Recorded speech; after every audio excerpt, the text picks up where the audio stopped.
This is Bookmarks with Richard Gadds. Hello, this is Richard Gadds. I'm here in Bath today at the home of Robin Hawdon, author of the novel Dinner with Churchill. Thank you for joining us, Robin. This is based on a little-known true incident, is that right? Yes, it is. Something I came across quite by accident. I was searching around for a subject for my next book, and I love to write about actual true events. The previous book was all about the life of Charles Darwin and the hunt for some of his secret writings. And I wanted something else, and I was scouting around the history of the Second World War, and I came quite by chance on this very small reference to a dinner party that had taken place between Churchill and his arch rival, the Prime Minister Neville Chamberlain. And I thought, that's interesting. I tried to research any more, and I couldn't find, there was nothing about it except for one brief entry into Churchill's diary, which said, had the Chamberlains to dinner, the evening went well. And that's all I could find out, except that I did manage to find out what the menu was, because it's actually in the archives of the Admiralty, amongst their housekeeping archives. Right. So from that I thought, well, this is fascinating. These two couples had never met before, and they'd been Churchill and Chamberlain been arch enemies politically over the whole appeasement business for 10 years, and yet the Churchills haven't to dinner. Well, what was that all about? So first of all, I concocted a stage play about it, because really my main career is as a playwright, and I wrote a stage play imagining the evening, and that was due for production on tour and hopefully in London when COVID struck, and of course closed all the theatres and scotched the plans for the play. Yeah. And then I thought, well, this is too good a story to miss, so I expanded the whole thing, the whole idea, and broadened it right out, and wrote about the evening from the point of view of one of Churchill's much put upon secretaries. Right. And that's how the book evolved. Right. So this is, where and when did this take place?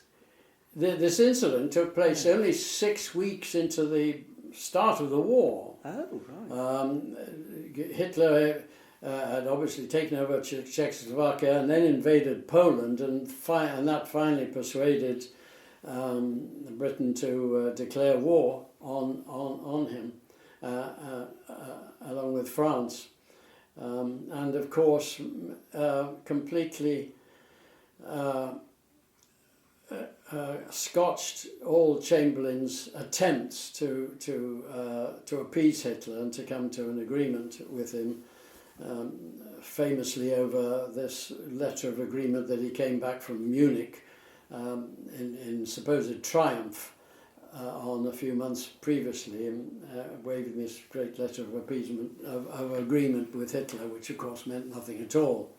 As is today, as happens today, and the whole message, the relevance of this, which is what appealed to me, is that it's equally cogent today. And that Churchill's message is that if you don't stand up to tyrants with the ruthlessness that they display, then you're digging your own grave. Yeah. And that applies today just as much as it did then. I mean, look what's happening with Putin and all the other despots in the world. Yes, we never seem to learn from history. No. Do we? So did you have to do a lot of research about, the personalities of Chamberlain and Churchill? I mean, Yes, well, I already knew a fair bit about Churchill. He's always been a fascinating character to me and to most people. And of course, there are hundreds of books about him, and there's an enormous amount of his own writings. So I'd read a fair bit of it, and I love it when I'm with my dinner party friends swapping Churchill anecdotes and quotes and things, because there's a wealth of witticisms and stories about him. Yeah. So I already had quite a bit of material about him. Didn't know so much about Chamberlain, but actually the Chamberlain family are a fascinating dynasty in their own right. Yeah. They're based in Birmingham. And father, Joe Chamberlain, was very high up in the government, and the family thought that Neville Chamberlain's brother would probably be the most likely one to lead the Tory party in the future, but he that didn't materialise, and he had ill health and actually died, and Neville Chamberlain actually stepped into his shoes, although he was considered the quiet one. But actually he was a very bright man and very intelligent, and could have been a very good Prime Minister. And Churchill actually says in the book, if it hadn't been for the war, Neville Chamberlain could well have been declared one of our finest Prime Ministers. The war was his tragedy. Mm. Mm. Well, that's interesting, because I mean you can see the influence of the Chamberlains all over Birmingham. Oh yeah, absolutely. Well, they were at the heart of the Industrial Revolution. Yeah. They were a wealthy family, yeah. Founded. They were owners of a lot of industry up in the Midlands, and right from the Industrial Revolution, they were a big force in British commercial enterprises. Yeah. So you say Churchill recorded the evening is going well. How did you see that? Well, it's fascinating to conjecture. I mean, Churchill was famous for his dinner parties. I mean, he was famous for his total consumerism, his hedonism. He was a great drinker, of course, great cigar smoker, and loved his dinner parties, and often used them as a way of promoting his diplomatic ventures. He would invite people to dinner, get them well fed and inebriated, and then push forward his ideas. Right. So one has to conjecture, why would he invite Chamberlain and Anne Chamberlain, Chamberlain's wife, with whom he had nothing socially in common? Why would he invite them to dinner if he didn't have, perhaps an ulterior motive? And certainly, as I've written it, he uses the dinner party as a gradual development and a growing, passionate exposition of his feelings about what Britain had to do. Yeah. I mean, Chamberlain had been forced to declare war, but Churchill still considered that the war effort was not sufficient. The Chamberlain wasn't being ruthless enough about getting men into the army, about driving the armaments, the production of arms and weapons. Churchill felt that every available man should be training for the forces, and that every available factory and workshop should be churning out weapons, and every scientist and engineer should be engaged in developing new weapons and all the rest of it. And he certainly he was always bombarding his fellow parliamentarians and politicians with his thoughts about this. His his output was phenomenal. He had a most amazing brain. He could keep 4 secretaries on the go at once by simply dictating from the top of his head. He would call them in one after the other and say, right, they were all shorthand experts, and he'd say, right, darling, come on, take this down, and he'd dictate for 15, 20 minutes and say, go off and type that up and send in Mary, and he'd go on another. So he was... and I think other people in the Parliament who were all very wary of him because he was so overbearing and nobody could get a word in edgeways when he was in conversation. So I think they every time they got one of his missives arriving on their desk, there was sighs of resignation. Oh my God, Winston's at it again. What's he got for me this time? so he, I have him in a pretty heated debate with Chamberlain, where towards the end of the dinner, when their cups are running high and they've had a good dinner, but both men had actually great respect for the other's talents. So it wasn't a great, and Churchill was never nasty. He was never really. He was never aggressive to people. He was very voluble in his opinions, and very lucid in his speeches, his explanations, and so on. But and he could be very witty, and he could put down people with great wit. But he was never really vicious, and he certainly wasn't to Chamberlain, who himself was a fairly mild man. Yes, I can imagine in the book, Neville Chamberlain sort of shrinking. Yes, but I have him standing up for himself. Yeah. But he has to admit that he was wrong over the whole appeasement thing. Yeah. You know. So presumably at the point when the dinner party took place, it wasn't immediately envisioned that Churchill would take over from Chamberlain. Well, people knew by then that the Chamberlain's days were numbered. A, his health wasn't very good, and B, of course, he'd been proved so wrong in his dealings with Hitler. So they knew that really his days were up. The problem was who was going to succeed him, because the Parliament was still completely split over whether they should be negotiating with Hitler or calling his bluff and standing up against him. And the leading voice for the appeasers was Lord Halifax.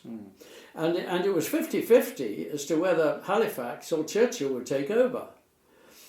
What was against Halifax, he was a highly intelligent man, but he was a mollifier. He didn't have the aggression and the force that Churchill had, and he was all for still trying to negotiate with Hitler. His what was against him was partly that he was in the House of Lords, and you can't have a prime minister be very effective from the House of Lords. I suppose he'd have probably had to resign his title there and move to the House of Commons and so on. But anyway, the mood of the country was obviously swinging in Churchill's favour by now, and indeed when it came to when Hitler eventually invaded Poland, it was obvious that he has his sights on the whole of Europe, and that settled the matter. Everyone said, "Oh, Churchill's the only man." Yeah. And there's another interesting aspect to it in that Stalin and Russia, who up till now were on Hitler's side, was on the fence really. All Stalin cared about, as most Russian despots cared about, was how much he and Russia were going to get out of the war. How much land they themselves could appropriate as the spoils of war. And so although he ostensibly was on Hitler's side, he was also wary of Hitler, because Germany had always had their sights on Russia, so he saw Hitler as a potential enemy. But also, his thinking was that if Britain entered the war, and entered it with Churchill as leader, then probably he and the Allies, France and of course America, with which Britain had very strong links, would probably win. In which case, it would suit Russia to be on the winning side. On Britain's side. Yeah. So he kept his powder dry until he knew the results of the election for leader. And at that time, it didn't take him long to swing round and to support the Allies, which of course had a huge effect on the outcome of the war. Yeah, absolutely. Well, it sounds an absolutely fascinating read, and I can't wait to get stuck into it. I must ask you about your theatrical career. Do tell us about that. Oh, goodness, where to start? Well, I started off as an actor. I went to RADA, the Royal College. I'm pretty ancient now. I was in the era at RADA of a whole bevy of names that subsequently became famous, such as Peter O'Toole and Albert Finney and Sarah Miles and Susanna York and John Hurt and Tom Courtney and lots of those. So all those people were sort of in my year, so I started off as a young actor, and I did pretty well. I've eventually, after about 10 years, I became a very minor film star. I starred in a couple of very jokey films, really. One called When Dinosaurs Ruled the Earth, which was a follow-up to 1 Million Years BC, the film that made Raquel Welch an international star. And then I did a pseudo James Bond film called Zeta 1, in which I played this James Bond character. A pretty dreadful film, I have to say, with hindsight. And I did quite a lot of television. I had my own comedy series with Michael Crawford, and I did several good parts in the West End. But all the time I was writing plays. I was writing as well. Yeah. And whenever I was out of work as an actor, as actors invariably are from time to time, I was saved by having a tour of some play I'd written, or a summer season, and eventually a West End run. Yeah. The thing about acting is, it's great fun when you're a bachelor and you're fancy free, and this was all during the swinging 60s when I was a young actor, of course. So things were booming in London, and the theatre was mostly plays and comedies. Now it's nearly all musicals, but in those days only the biggest theatres ran the musicals, and all the rest was comedies, light comedies and thrillers and so on. Yeah. And so I was lucky enough to have a big success with my first comedy, which was called The Mating Game. And but then when you get married and you have children and family life, acting becomes much more difficult. Your life is never your own. You can never plan ahead. We had to cancel family holidays and things because I've got some job or other. My wife was also an actress, and you're always waiting for the phone to ring. A writer can always write, but an actor has to wait for a job. He can't act unless he's got a job. Yeah. So it's a very unsettling way of life. Yeah, I mean, they're both very sort of insecure jobs, acting and writing, but you can always theoretically write your way out of it. Writing is certainly insecure. Certainly novel writing nowadays is very difficult to make money at it. But tell me about it. But at least you can, when you're out of work, nothing's happening, you can still be writing the next one. Yeah. You can't be acting the next job. Yeah. And so I was doing fairly well as a writer, and I said to my wife, why don't we discussed it over a year or two. I think we should get out of London. We both love the countryside. We'd lived in London for 20, 25 years, And we had a hankering for a more rural existence and maybe a more quieter existence where the kids, we have 2 daughters, were growing up where they could go to, good schools in a more calm environment. And so eventually we ended up moving to Bath, which for no particular reason except that we loved it. I'd been on tour to Bath on several occasions with plays, and I remember what a magnificent city it was, and not too big, and surrounded by lovely countryside, and fabulous theatre here. And so we eventually moved to Bath, and it was one of the best things we've ever done. Yeah. So it worked out very well, and I mean it was fairly precarious for some years because I'd stopped acting, and I was relying on my writing, and I got known really as a comedy writer, although I wrote serious stuff as well.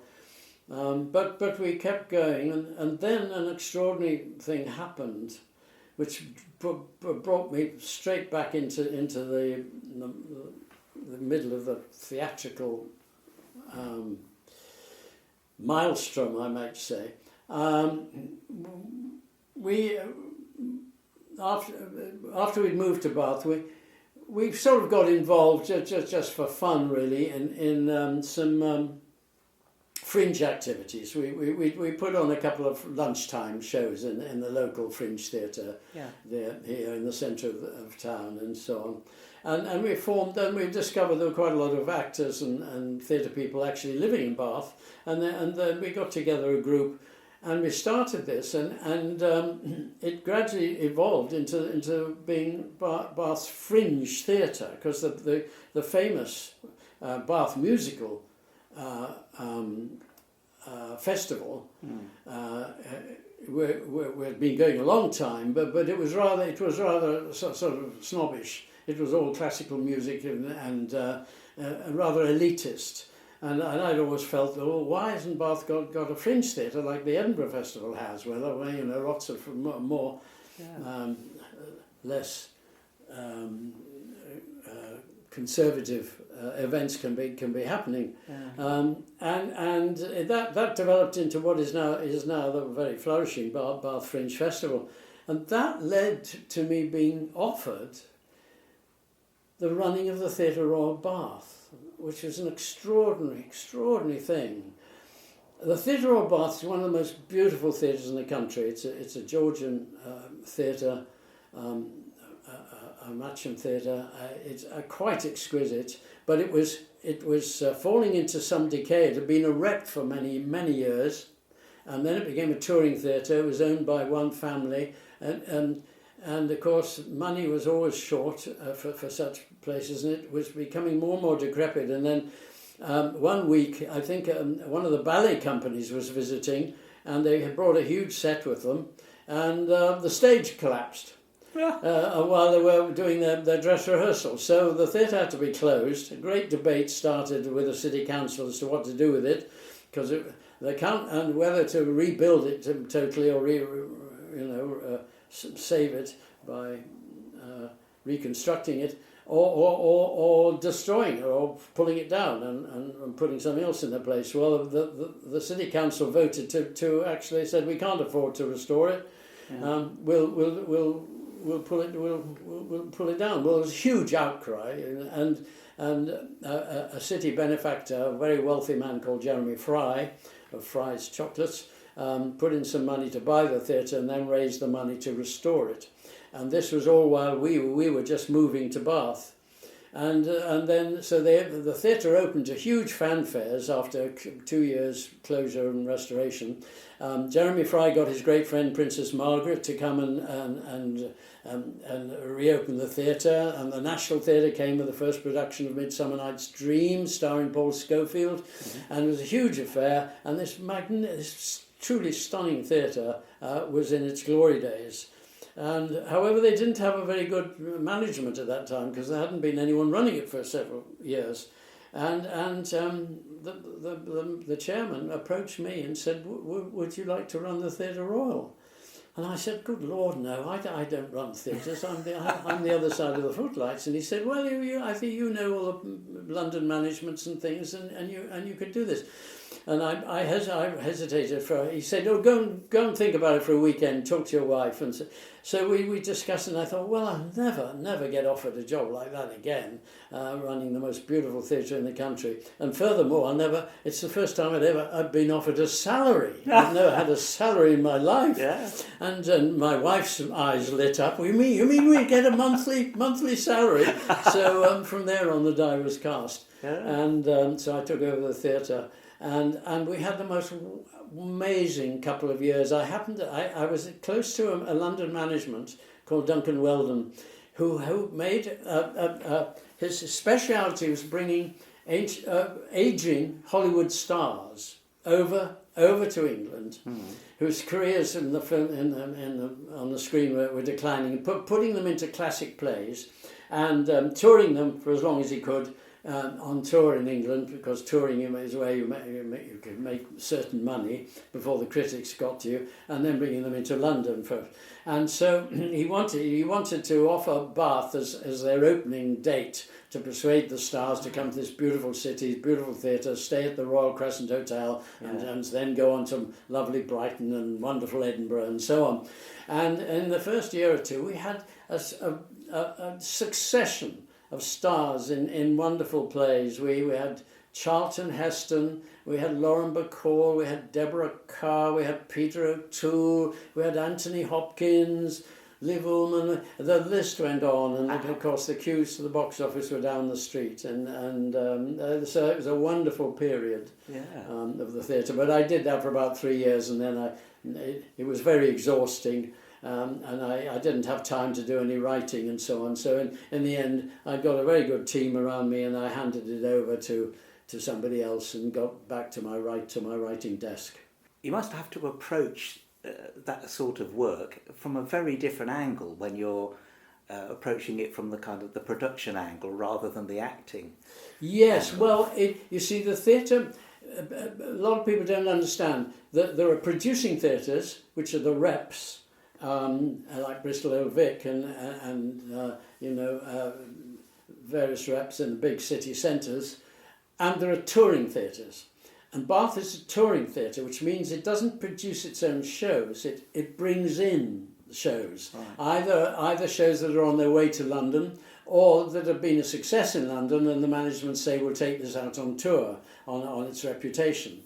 So then your job as the theatre director is to book the best possible shows you can. Mm-hmm. And of course there are a lot of small scale shows, or shows that have been a bit tired. They've been going round and round in circles for years and years and years. Mm-hmm. Like the Rocky Horror Show and various Agatha Christie's and so on. So your job is to try and book as exciting a programme of shows for every week throughout the year, until you get to the pantomime, which is a different thing altogether. That's 6 or 8 weeks, and that's a different thing.